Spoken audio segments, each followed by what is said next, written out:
Dear student welcome. आज हम class 7 के बच्चों को साइंस का जो सेकंड चैप्टर हमारा है न्यूट्रिशन इन एनिमल्स यानी जंतुओं में पोषण कैसे होता है, तो इसका जो अगला टॉपिक हम लोग है human digestive system. Human digestive system यानी मनुष्य का पाचन तंत्र, ठीक है ना। यानी इंसान के जो बॉडी का जो ये डाइजेस्टिव सिस्टम होता है इसके बारे में हम लोग डिस्कस करेंगे, ठीक है। तो ये मनुष्य का जो पाचन तंत्र है, it consist of the alimentary canal and secretary glands, ठीक है। क्या कह रहा है, इट कंसिस्ट ऑफ यानी ह्यूमन डाइजेस्टिव सिस्टम जो होता है इसमें क्या क्या पाया जाता है, क्या क्या होता है। तो ये मुख्यतः क्या होता है, एलिमेंट्री कैनाल जो होता है, ठीक है, मुख गुहा होता है, ठीक है। और दूसरा जो होता है क्या होता है वह सेक्रेटरी ग्लैंड्स यानी जो स्रावित होने वाली निकलने वाली जो ग्रंथियां हैं उससे जो डिफरेंट टाइप्स के जो हार्मोन्स निकलते हैं उनसे जो है रिलेटेड है। यानी जो ह्यूमन डाइजेस्टिव सिस्टम है इसके दो पार्ट होते हैं, एक एलिमेंट्री कैनाल होता है, दूसरा जो होता है सेक्रेटरी ग्लैंड से जो है डाइजेस्टिव जूस निकलते हैं, ठीक है। इट कंसिस्ट ऑफ द, इसमें क्या क्या, इन दोनों में क्या क्या पाए जाते हैं तो उनका अलग अलग हम लोग जो है पार्ट पढ़ेंगे, उसके बारे में डिस्कस करेंगे। तो ये क्या क्या होता है, तो पहला क्या होता है बक्काल कैविटी होता है, ठीक है ना। मुख गुहा जो है हमें ग्रास में आप देखें यहाँ फिगर जो बनाया गया है इसके ऊपर ये जो होता है ये वाला पार्ट होता है वो बक्काल कैविटी होता है, बात समझ में आ रहा है। दूसरा हमारा है ओसोफेगस यानी ग्रास नली होता है, ठीक है।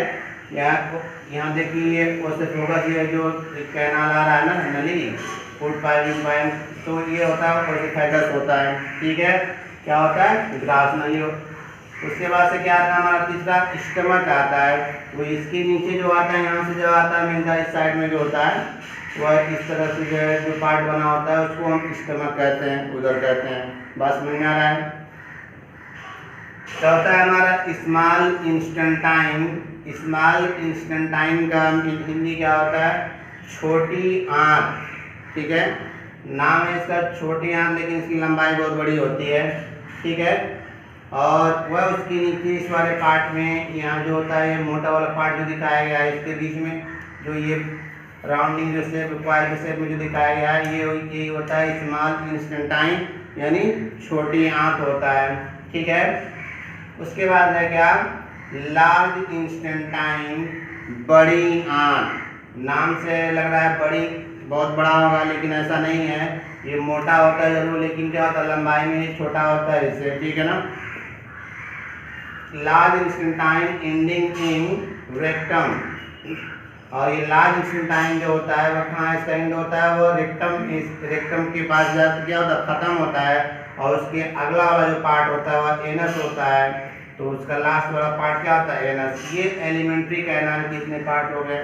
अब इसके बाद है the main digestive glands which secrete digestive juices are, यानी जो मुख्य जो पाचक रस निकालने वाले हैं स्रावित करने वाले जो ग्लैंड्स हैं ग्रंथियां हैं उनमें कौन कौन शामिल होता है, कौन कौन है। तो पहला क्या है द सैलिवरी ग्लैंड्स, ठीक है ना।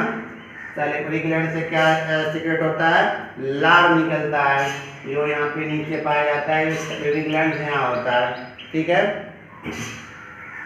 दूसरा हमारा है द लीवर, और ये यकृत से यहाँ यकृत से जो है निकलता है ये जो। तीसरा हमारा है द पैनक्रियाज यानी अग्न्याशय से जो है क्या होता है यहाँ से भी जूस निकलता है। तो इस तरीके से ये एलिमेंट्री कैनाल और सेक्रेटरी ग्लैंड्स के इतने पार्ट होते हैं जो फिगर में यहाँ बताया गया है आपको, ठीक है। तो इसका अगला टॉपिक है nutrition is a complex process involving, यानी जो पोषण होता है एक जटिल प्रक्रिया होती है इसमें कौन कौन से स्टेप आते हैं, तो उनमें ये स्टेप हैं। पहला क्या होता है इंजेशन यानी अंतर ग्रहण यानी अंदर डालना, यानी जो भी खाद्य पदार्थ हैं जो पोषक तत्व हैं उनको हम क्या करते हैं, इंटर करते हैं, इनहेल करते हैं, अंदर ले जाते हैं, यानी इंजेक्शन करते हैं, अंतर ग्रहण करते हैं, अंदर लेके जाते हैं। ठीक है। दूसरा स्टेप हमारा क्या है, डाइजेशन यानी पाचन। तो जब हम कोई फूड आइटम जब हम इनहेल करते हैं, जब खाते हैं, अंदर जब ले जाते हैं, तो वह उसका क्या होता है, डाइजेशन होता है, पाचन होता है। पाचन होने के बाद क्या होगा, थर्ड स्टेप हमारा क्या है, एब्जॉर्प्शन यानी उसका अवशोषण होगा, यानी उसके जो अलग अलग पार्ट होंगे, जो फैट्स होंगे और भी जो प्रोटीन विटामिन होंगे, उनका अलग अलग जो पार्ट में क्या होगा, एब्जॉर्प्शन होगा, अवशोषण होगा। उसके बाद से क्या होगा, एसिमिलेशन होगा, यानी आत्मसात्करण या मिलाना। जब अवशोषण हो जाएगा तो उसमें क्या होगा, वो मिल जाएगा। ठीक है ना। उसके बाद से क्या होगा, इजेशन यानी त्याज्य पदार्थ को शरीर से बाहर निकालना। ये सारे प्रक्रिया होने के बाद से आपने इंजेक्शन कर लिया, यानी अंतर्ग्रहण कर लिया, पाचन हो गया, अवशोषण हो गया, उसमें मिल गया।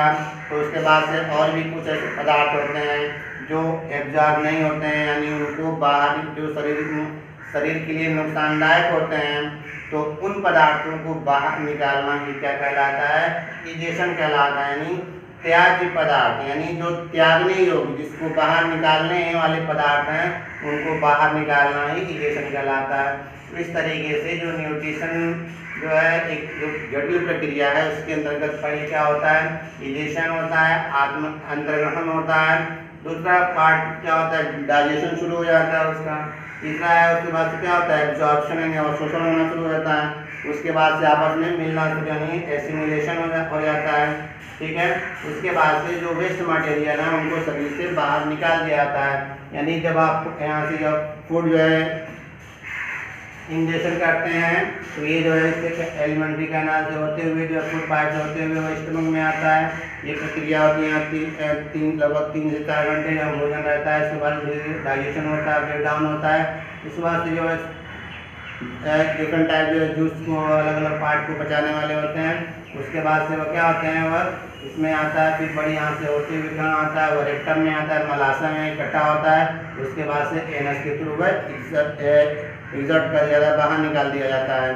तो ये प्रक्रिया पूरा जो है यही डाइजेस्टिव सिस्टम का है। तो उम्मीद है कि आपको समझ में आ गया होगा। इसको आप अच्छी तरीके से जो है आप तैयार कर लेंगे, और इसमें जो भी चीज़ें समझ में नहीं आएगा वो आप पूछ सकते हैं। ठीक है। और आप अपनी पढ़ाई को जारी रखें। ठीक है।